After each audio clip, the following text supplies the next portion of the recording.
It's time! With Bruce Buffer.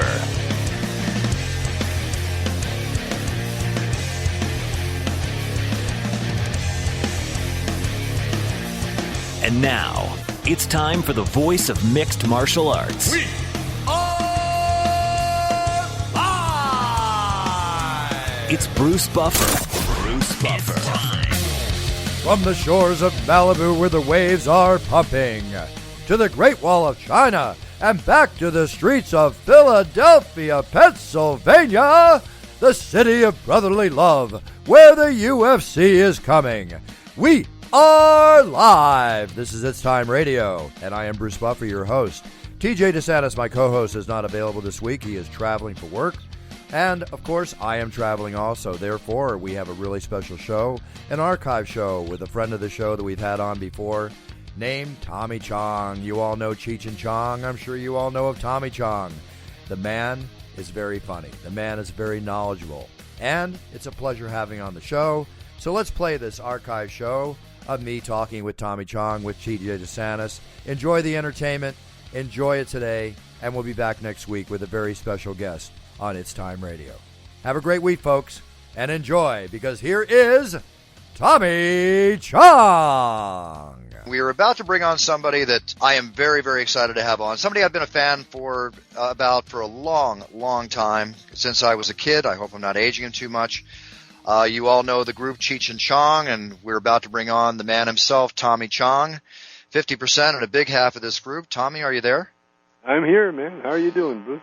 I'm doing great, Tommy. Doing great. Now, of course, I saw you this morning because I got to share with everybody that not only are you a musician, a comic, not only do you play the best hippie I've ever seen anywhere, from that 70s show to Dharma and Greg to all your past movies, but I've seen pictures of you in the old days when you were working out and, you know, you're all super buffed and everything else, but I'm in there busting my butt every morning with our trainer, Danny, and you're in there too. Yeah, you're working out every day. Yeah, my son Paris got me involved in Danny. Well, it's the best training exercises, and it's the best training program I've ever been on. Yeah, and you look like you really enjoy yourself, and it's a big kick training with you too. And Paris, he's in there, and Paris, your son's a surfer and adept at many sports. I wanted to let everybody know, we all know you from the Cheech and Chong group, and the humor, the stoner humor, all that stuff is fantastic. But one thing I don't know if a lot of people out there that are fans of Cheech and Chong really know about your musical abilities. I mean, you basically, back in the early 60s, you were playing guitar in Canada, with a soul group named The Shades, all the way on to where you became Bobby Taylor in the Vancouvers. Am I correct in that? That's correct, yeah. And then we got discovered by Motown. In fact, I was a black man for many years. You still have a little of the black man in you, Tommy? Oh, you know it. It can't leave. I got so black I ended up marrying a white woman. That's how black I got. Hey, listen, that's, I don't want to say that's every black man's dream, but I'm sure it's happened with more than one. But also to this, go ahead, I'm sorry. No, you go ahead, man. Okay, but, you've had hit songs. You had a song, Does Your Mama Know About Me, which hit 29 on the Billboard Hot 100. You've also got a band with your partner, Cheech Marin, and just this weekend you were performing in front of about 20,000 people here in California, weren't you? Yeah, we did the smokeout out at San Manuel, I think it is. Yeah, it was great, out near San Bernardino. Oh, that's incredible. It was fantastic. Well, they've legalized the dispensaries, the pot dispensaries, and so that means that we can go back to having our concerts that we used to have, all the smokeouts, so it was the first one in 2 years, so it was great. Oh, that'd be fantastic. I want to go to one of those one time. I've actually been in the same room with marijuana a few thousand times in my life, but I've never inhaled, Tommy. So you never inhaled? Oh, okay. Yeah, gotta make sure we know that. And you grew up in Malibu? Yeah, I grew up in Malibu. I'm a surfer since I was 15. But and you're a surfer? Yes. oh no, you've never inhaled. You can tell that. I can just tell by your background. Yeah, exactly. You can put two and two together, and we'll just politely leave it at that. Yeah. But I wanted to ask you a question. You know, back in, I'm going to ask you a number of questions, of course, but in 2003, and you know where I'm about to go here, you know, you were targeted by the American Investigations Code. They had this Operation Pipe Dreams and Operation Headhunter, and, you know, they were seeking out businesses selling the drug paraphernalia, mostly the bongs, and it was basically run from a Pittsburgh U.S. attorney, this woman, Mary Beth Buchanan. I'm sorry if I'm bringing up any old painful things. No. I love Mary Beth. You know, I'm an old hippie. You know, we love our enemies. Of course. You love everybody, right? Yeah, we do. Now, you were charged for financing and promoting the Chong Glass, the Nice Dreams, the company started by your son Paris, which was just a legitimate company started. I saw a special on this, and I felt that they were targeting you. But now, here we are. You spent a couple years in jail, and I hope that went well for you. Was that a tough go for the time you were there? I spent 9 months incarcerated. I spent a year of probation after that. Oh, okay. So it took 3 years out of my life, but it was worth it. You know, I mean, I could have beat the rap. I could have beat the charge because I never did anything illegal. Right. None of us did. Right. What happened? The U.S. attorney and with the DEA, they set up a bogus head shop in Pennsylvania, outside of Pittsburgh. In fact, it was, I forget where Joe Namath is from, Beaver Falls. Beaver Falls, right. Yeah. And they tried unsuccessfully to have our company ship bongs to them. And we wouldn't do it because they were on a list where we knew that we couldn't ship to Pittsburgh or Pennsylvania because of their laws. It's a federal law that most states ignore, just like what they're doing now, you know, with the medical marijuana places. So what they had to do, they had to entrap us, and that's what they did. You know, they sent agents to Los Angeles. They put an agent inside my company, or my son's company, and they managed to get the bongs shipped to them, which violated that U.S., the federal law. And then they came after me, and I had nothing really legally nothing to do with the company. I was just a spokesman. Right. And so what they did, and the charge was, they threatened me. They said if I didn't plead guilty, they would go after my son and my wife, and they would make sure that they got jail time. You know. So I said, well, of course, you know, when you give me an offer I can't refuse, I took it. And right. And then they they also said that I wouldn't get any jail time. I'd do probation. No one's ever gone to jail for bongs yet, you know, in this country. And they lied about that too. And so when it came time to sentencing, you know, the judge literally made me perjure myself, because when I entered a guilty plea, they ran through all these charges. You know, they said, now you are the sole owner of the glass company, and I said, no, I'm not. And then they stopped the proceedings, and then they said, okay. They talked to my lawyer, and then they said, yes, we've agreed that Mr. Chong will say that he is the sole owner of the glass company. And they actually literally made me perjure myself in front of a federal court, in front of a federal judge, in order to get the conviction, in order to send me to jail, in order to send a message to the people. What a hypocrite! Go ahead, Tommy. And all that, you know, I mean, it was like being in a movie. It was like being in a movie. In fact, when I went to jail, I felt like I was on location in the same movie. That's incredible. You know, when you think about it, there's a catch-22 there, and a hypocritical one at that, because here they make you perjure yourself, and when you perjure yourself on the stand, you're supposed to go to jail for perjuring yourself. Yeah. So at least you didn't get any time for perjury. I mean, it really what it did, they perjured themselves by making me lie, you know, and my lawyer and the judge and the prosecution, they're all in cahoots with this lie. And see, and that's what's been going on with the drug war, is that the defense lawyers are also capitalizing on this, you know, and that's why it stayed in limbo and illegal for all these years, because everybody makes everybody makes out except the poor pothead. Yeah, They're the only ones that suffer. But now who's making out, and it's kind of weird that it's doing this turn. Here we are, and here, just speaking personally, I live at the beach here in Marina Del Rey. Now, within a 3/4 of a mile area is Washington Boulevard and Pacific Avenue, which run perpendicular to each other. Okay, and there's Lincoln Boulevard and Pacific, and then there's Washington that connects the two. Now, just in that little area, within a 3-block area, in the last 3 months, 3 of these pharmaceutical dispensaries have opened up within 3 blocks of each other. Yep. Now, I heard that the average income that these dispensaries are doing is about $3 million per dispensary. It's becoming like McDonald's now. What would happen?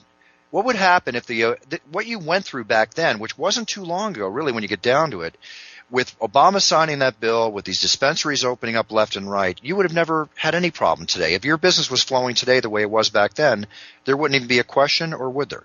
No, not at all. Not at all. No, what happened, it was they came after me at the time. See, right after 9/11. Right. And it was right as they were about to invade Iraq. And so this is my take on the thing, is that they wanted to do a preemptive strike on the hippies, because they knew that once they started going to war, that there would be protests from our side, from the peace-loving hippies. And right. so what they did a preemptive strike by taking out, the bong companies and, the pipe companies. I wasn't the only one. There was another guy who went to jail in Pittsburgh. He had a tobacco company or a smoke shop. And he sold glass pipes out of his shop, and they put him in jail for 2 years.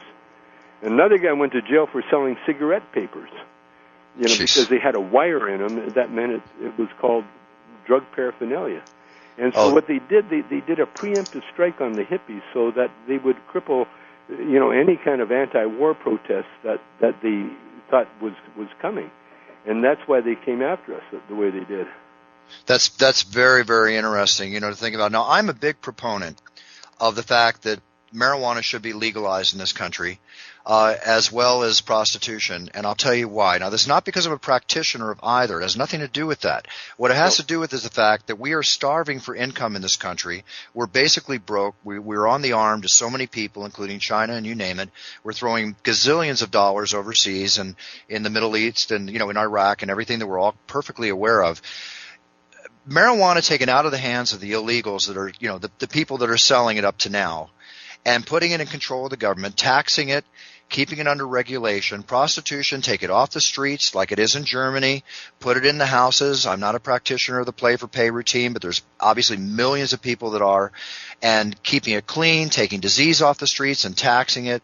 These are ways for the government to actually bring in a hellacious amount of income. Do you have any idea what the taxes would be if they were taxing marijuana sales in this country, how much income that would be for the government at all, Tommy? It would be incredible. It would be incredible. And the only problem, the reason they don't do it is because they can't. And the reason I say they can't, cigarettes, for instance, they have to be manufactured, and they have to be manufactured in a factory where they can put the additives in there that make it addictive. You see, right? Marijuana grows so easily in every climate in the world that it would be virtually impossible to even count. Just like the dispensaries, it's impossible to stop them. It's impossible to get a handle on it. But what they can do is just leave it alone, more or less decriminalize. And so you're going to save money on prisons. You're going to save money on, people losing their jobs, and you're going to save money on what you don't have to give the DEA, and then the sales tax alone, because marijuana smokers are notorious consumers. We consume like you just look at the Twinkies, or potato chips or any. We're consumers. We buy stuff we don't need, and we have money to buy it with. That's why the Northern California, they got a big problem up there. They don't have any empty houses for rent up there. You talk about a housing problem everywhere else. Northern California, they got a housing shortage because people are renting houses and they're putting grow rooms in there to grow marijuana and keeping the economy alive. Oh, you mean with the hydroponic or whatever that term is that they do? Yeah, hydroponics. Hydroponic, yeah. I mean, that's happening all over the place. So here's what has to happen. They just have to reschedule pot. That's so simple. Right now it's Schedule 1, which means it has no medical value whatsoever, which is a lie. Reschedule it to Schedule 2, put it in the same category as Valium or those other drugs where you need a prescription. And I really sincerely believe that if you had it so that was Schedule 2, that the decent people of the country would definitely feel free to smoke it. There are cancer patients and there are all kinds of people with illnesses that are afraid to go near marijuana, even though it would help them because it's illegal. I've talked to people with MS that would not smoke it because it's illegal. And they don't want to go to jail on top of their disease. But people like Montel Williams, who has MS, he's arrested the onslaught of the disease by smoking pot. Right. And so if you take away the illegal, sheen that's over it now, that would free up a lot of people to take advantage of its medical uses. Now, as far as prostitution goes, there's another. It's the oldest profession in the world. Correct. There's nothing older. Nope. And back in the time of Jesus and back in the time of the Romans and that, they had a system of prostitution. In fact, the churches were the ones that provided the prostitutes. I'm going to have to get somebody from the church on the show in a couple of weeks to discuss that point. That's for sure. Yeah, well, that's what the high priestesses. That's where they were. The other thing too, Tommy, is that when you think about when you make something illegal, you give the wrong people the avenues to become rich, and the perfect example of that is prohibition with alcohol back then. And what that did, and then when it came back, I know for a fact that every major cigarette company out there has already begun, or many, many years ago, trademarked or copywritten the different names for marijuana, whereas Mary Jane or whatever the term is. For the eventual gold, I know. Yeah, all that stuff for the eventuality that when it does become legal, they're going to probably be one of the first ones to jump in on the bandwagon and take advantage of all that they can do. And they're all set up to do. And not only that, but look at the hemp industry that stupid law has stopped. I mean, we got a clothing. Hemp makes the best fabric in the world, better than cotton, better than all that. It was canvas. It was used as rope, and right up until DuPont decided, that they'd rather sell their plastic ropes than hemp products.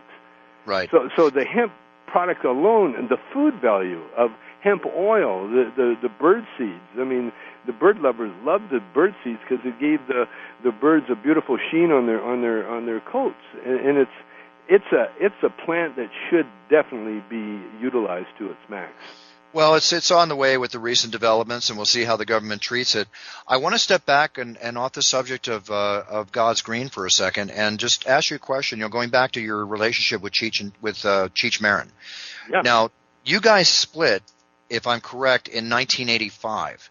But how long were you together before then? And the whole stoner humor of your act, was this the main flux of your act back then with the Up in Smoke movies and everything else? Or was this your main drive? It became that. We just what we did, we just gave the crowd, the people, what they wanted. When we first started, we started in a strip club, and we had an improvisational comedy troupe. And we never did any. I think we did maybe one pot joke, maybe one, but mostly sex, drugs, and rock and roll. Not drugs, but just a lot of sex jokes. And then Cheech and I moved down here to L.A. when we found out. We actually started a band first, and we were going to play music, but we had been doing comedy for like 9 months, and so we were a little rusty with the music department. But we were good with the comedy, so we ended up doing the comedy bit. and we never got around to playing. And so, in fact, we haven't gotten around to playing until we got back together this time. But we broke up because we had run out our string. And, Right. you know, everybody has like you know, I'll tell you what, our career or life is like surfing. You know, you spend a lot of time paddling out, which is making it, trying to make it. And then when you make it, it's like a ride on a wave. It's exhilarating, but short. You know what it's like? It's like, for instance, it's an Andy Warhol 15 minutes. I always love that phrase, you know, where everybody searches for their 15 minutes of fame. The trick is to make it longer, is to make it extend past that point. Now, when you first started in the business and the money started rolling in and the fame started rolling in and the girls started knocking on the door more so than they probably already were, was fame an adjustment to fame a wild pleasure ride for you back in those days, in the wild days of the 80s and the 70s? Well, not really, because I was a musician, and when you're a musician, you're only as famous as how good you are on your acts, and I was never that great, you know, and so you don't really get a big head unless you're a lead singer, and I wasn't a lead singer by no means.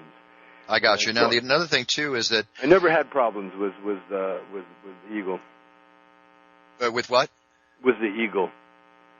With the heat, right? Exactly. Yeah, that's your problem. What happens when you make it big and you get famous? You start believing your own press, you know, and then pretty soon, you know, you think you're a lot better than what you really are. And I never had that problem, and I, you know, for the most part, neither did Cheech. You know, what happened? We broke up when we came to the end. Well, actually, he didn't want to do that. He didn't want to do doper movies anymore. He came to a point where he says, okay, that's it. And we actually did a movie called Corsican Brothers, where there was no dope. We did another movie called Yellowbeard, which was there was no smoke in it. You know. Saw that too, and you know, going back to when you look at the comics of old and the great comics that you know, you guys experienced times with, in today's world, can you give me two of your favorite comics that you enjoy watching right now? And I hope there are two. Oh, yeah, there's more than two. Right now, my favorite is Louis C.K. He's a stand-up comedian from Boston that, to me, he makes me laugh. Wanda Sykes is another one. I saw her special the other night, and she's taken over the mantle. She's taken the Eddie Murphy, Chris Rock mantle, and sort of she's doing her woman thing. So right now, those are my two favorites, Louis C.K. and Wanda Sykes.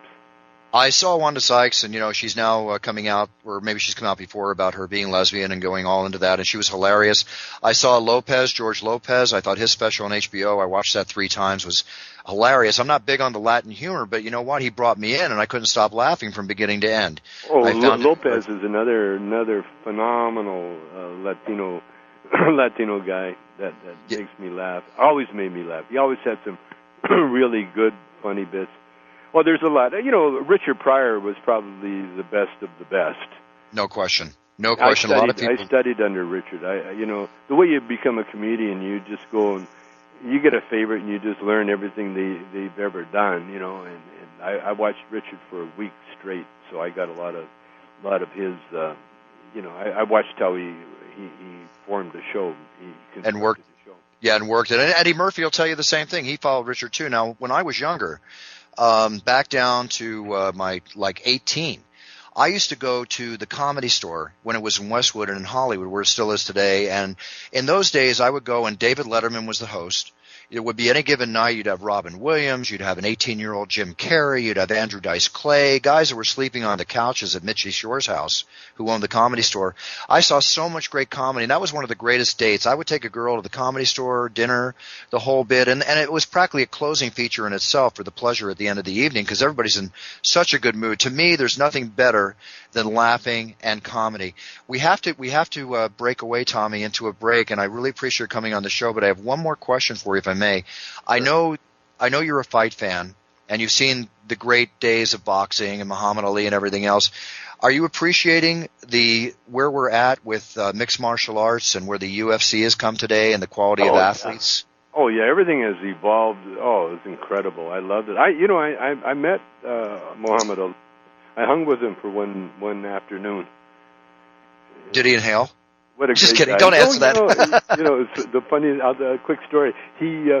I met a girl. I knew a girl that had a little fling with him, and then the next day I meet Muhammad Ali, and we're on the elevator together going up to my ex-wife's apartment, and I mentioned her name to him, and he looked at me like, how did it just happened. How did you know that? It was funny. He's quite the character. I actually met Muhammad Ali for the first time when I was 4 years old in Philadelphia, back when he was Cassius Clay. I walked up to him. Yeah, he was a giant of a man. My brother and my dad were at this hotel, and he was there, and I'll never forget it. It's like when I met John Wayne when I was a kid at the premiere of True Grit in Dallas, Texas. I mean, these are icons, and I don't forget it. But he was just a giant to me, and this was back before the whole government situation, because he had his own, term with the government back then too. Tommy, I could talk to you for like an hour or more, I guarantee you. But I've got to. Well, yeah, absolutely. Let's do it again. Do you have anything you want to share? Like, where's your next show? Where are you going from here? We're going to be starting a new show in January 8th. It's going to be called Let's Get It Legal. So we're going to concentrate on making Obama. If we don't get it legal with Obama, we'll never do it. So we're going to really push hard on that one. And we're going to be all over America after January 8th. Right now, we're just cleaning up our last tour. But we're having fun, man. And it's really nice talking to you, bro. That's the name of the game. Always have fun and live life to the fullest. Tommy, it's a pleasure and an honor to have you on the show. I'll see you at the gym when I see you, and I can't thank you enough for taking the time with us today. My pleasure, my friend. Take care. All right, Tommy. Take care now. Be good. Well, that was Tommy Chong from Cheech and Chong. That was a pleasure. I mean, Tommy, he definitely's got a lot to say. I found that extremely interesting, TJ. Yeah, it was very good. I didn't get a chance to tell him my story, but I'll tell all the listeners. I started my radio bit at 15 at a rock station in town here in Minneapolis, and I started interning for the morning show. And our morning show ran from 5:30 to 9, and we were there one morning, just getting things done. And 10 o'clock rolled around. We were about ready to leave, and Tommy Chong rolled into the studio, and I was like, "Wow, who's interviewing Tommy Chong today?" And the producer of the morning show said, "Well, we are next week." And he checks into the front desk and says, "Yeah, I'm here for the 93X morning show," and that's us. He showed up an hour late, but a week early. Oh, boy, I'll tell you. Maybe that's, what can you say? Maybe that's the effect of the green. I don't know. But I thought it was fantastic. Yeah, I couldn't answer that one, but I think that's pretty funny, definitely. Now, we're going to go into the Buffer 180 segment and do our current events, and I want to talk some movie talk here. Should we take a little break right now? Yeah, a quick break, and then we'll come back to the 180, talk a little television, get some calls, all that wonderful stuff. All right, sounds good. For those of you that want to call in, please do, 877-96. DJ, I got to tell you, I want to talk a little current events here. I happened to come across a story. Of course, like a lot of men out there, I'm single and in search of the perfect woman. Until then, I'll just deal with a lot of imperfection and perfection as it comes. That's my question. Are you in search for the single woman? Because, you seem like a guy that's happy rolling solo.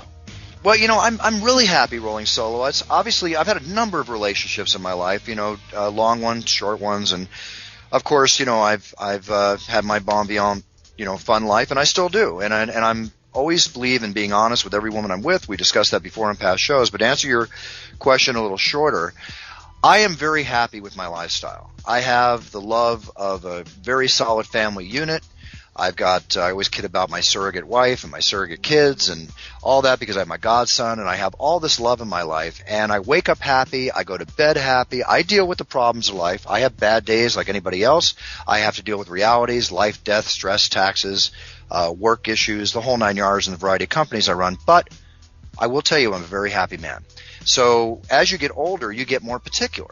But the thought of being with a wonderful woman who fulfills me as I can fulfill her, and to have a solid 50-50 relationship and to enjoy these amazing adventures that I experience in my life with her would be something that I would definitely look forward to having happen. Now, if it doesn't happen, will I be unhappy? No, because I'm happy.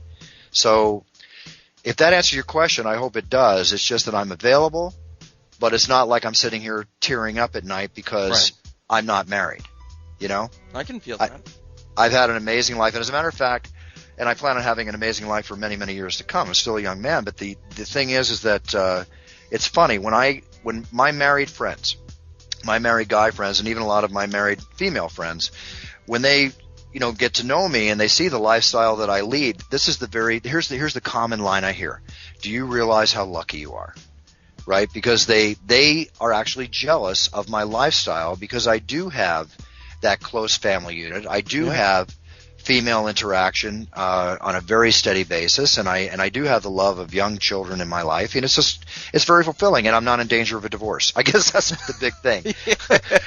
I'm not in danger of California having the judge take a big battle axe, right, pull out my my bank accounts and go, okay, this is how it's going to work. Boom, right down the center. Wow. So that's if you ask me what scares me most about anything, it would be I used to not want to get in a relationship because I hated the breakups. I hated the heartbreak and all that stuff. No one likes that stuff. Yeah, and I probably have a phobia of a fear of divorce, but I don't have a fear of success in a wonderful relationship. It's just going to take a special woman to deal with me, and it's going to take a special woman for me to deal with her. So speaking of that special kind of woman, I think I found my kind of woman. I came across this story. Now, she may be a little young for me, but there was a story in the internet. A 19-year-old ex-cheerleader. She's now an Air Force Security Forces sniper. She was watching a road that led to a NATO military base. She observed a man digging by the road. She engaged the target, which in military terms means she sighted down on him. Right. She shot him. Okay? It Boom. turned out, boom. More power to her. It turned out he was a bomb maker for the Taliban. He was burying an IED bomb that was set to be detonated when a U.S. patrol would walk by 30 minutes later, and it would have probably killed and wounded several of the soldiers. Now, here's the key thing. The shot she shot off, and my brother Brian, who was SWAT team and everything else, he was a sniper on SWAT team. He has a penny that he shot right through the center at 100 yards. Wow. Which is an amazing shot. That's incredible. And I forgot to tell Tommy, he also had a quote. He said he never broke up a bar fight because people were smoking marijuana. So I'll never forget that. It always cracks me up when he says that. The interesting fact about the story is the shot she got off, she shot him as he was bent over burying the bomb. The shot went through his butt, into the bomb, detonated, and he was blown to several pieces. And the Air Force made a motivational poster of her. Here's the thing. The shot was 725 yards. That's 7 football fields plus 25 yards. Oh, my God. That's and I'm looking at a picture of her right now as I'm talking to you, and she's beautiful. She's absolutely beautiful. Maybe that's my kind of woman. I guess. Don't piss her off, though, Bruce. Hey, that's okay. It makes for some fun makeup love, shall we say. Right. Yeah. But now, to get down to another thing, you talk about women in the armed forces. There was another stat that I was reading, too. This is horrible, TJ. 1 in 3 women are molested in our U.S. armed forces. That's ridiculous. If we can't protect our women from our men in the armed forces, then why should they even join and protect us? I really have a problem with that. I still have an issue with women being on the front lines. Women doing certain jobs that men's do, and I know I could catch a lot of flack about that because there are women out there. Christian Cyborg, suit up right now. I put you on the front line tomorrow morning. But the average woman, it's like when I see female police officers that are 5 feet 1 inch. All respect. Tremendous respect that they're wearing the uniform and they've done what they've done. But if you're talking to a 6'2", 220-pound crazy man on PCP, just how much can this woman possibly do? But I think that's an argument. Technique over strength, Bruce. Technique over strength. Well, you and I both know that, and I agree. But the street is a lot different. That's true. It's not the cage. Than the mats of the dojo or the cages of the octagon. Okay, I'll be the first one to say that. So all respect to her, all respect to our women in the armed forces. Be safe, be happy. But boy, this woman, what a role model. Definitely I would love to get her on the show and talk about that shot. And then we go into. I'm scared of her already. She's too pretty to be scared of. I find this woman very interesting, and if she's listening, I want to go out with you. Okay, here we go. The pilots. Did you read this? Where the jetliner overshot its destination by 150 miles. That destination was Minneapolis, St. Paul. Well, then you did read it because you're there. And they claimed they were losing their laptops, checking their flight schedules. They lost track of time. I can't fathom. No, they fell asleep, if you ask me. Well, that's the question. Radio silence for over an hour? Doesn't make sense to me. They said they were in a debate, too, about airport policy. It sounds to me like they got down and thought about every single excuse they could possibly make, and they're making them. At this point, I do realize one thing, TJ. I don't know if I would make a good airline pilot because I play too much online poker. And if I can have my laptop in the cockpit and I'm on a 6-hour flight, I'm hitting a couple sit-and-goes at full tilt. Oh, you have to. You got to. I got to. Yeah. I mean, I don't know. I used to have a very big fear of flying, Bruce. And the way I got over it, obviously, was just flying a whole bunch, but also going through some turbulent weather. Mm-hmm. But one thing that still does scare me is when you fly, whether you're in coach, business class, anywhere on that plane, you have no say over what happens. And stuff like this where pilots just, even if they weren't asleep, even if they just weren't paying attention, makes me a little more nervous. But, most of the pilots I think that I've had fly me places are very good, and I hope their track record stays good. Yeah, I hope it does too. It's still one of the safest ways to travel. I'm always feel very secure when I'm in a plane. Helicopters are another story. I get a little wary in helicopters for the first 10 minutes, but then I'm like having a ball. But and I told you I flew a helicopter, my friend's helicopter over Malibu, but I gave him the stick back after about 10 minutes because I was sweating like a pig. I mean, it's a weird feeling. But I'm very safe in planes. I have a lot of respect for pilots, but this just doesn't stand with me. There's something wrong in Denmark here. Now, I'm going to talk a little negative here for a second. I got to bring up a couple of stories which really bothers me. You know how much I've stated before. I will do anything for the kids. Okay, whether it's Make-A-Wish Foundation for the sick kids to just making sure that our children have great role models and people to give them the proper teachings in life and everything else. Because no matter how you cut it, the children are our future. I read this other article where 52 children were recovered. 60 alleged child pimps were arrested in a crackdown, because the children were in child prostitution. More than 690 people in all were arrested on state and local charges in a major sweep. This is a big problem. People out there have got to make sure you watch your children. I think there's places where, children are abducted, just like when you read about the young girls in this country and down in Mexico being abducted and putting into the sex slave trade. This is where, we should be focusing along with a lot of areas of focus and feeding the starving people in this country and helping people out. This country has a lot of problems that we need to focus on, and that's one of the reasons why I just have a hard time when we spend so much time and effort helping everybody outside of us instead of concentrating on the issues at hand that we deal with here. So for those of you out there with your children, I read these stories, it breaks my heart. Please take care of your kids, protect your children, teach them right, grow up strong, grow up straight. They're the future of our world. And this dates back to that other story we read where that guy kidnapped that girl and had 2 children by her. Yeah. You really can't comment. It's just a horrible, horrible thing. Then we go on to another story. The witnesses were watching for 2 hours outside a California high school called Richmond High School.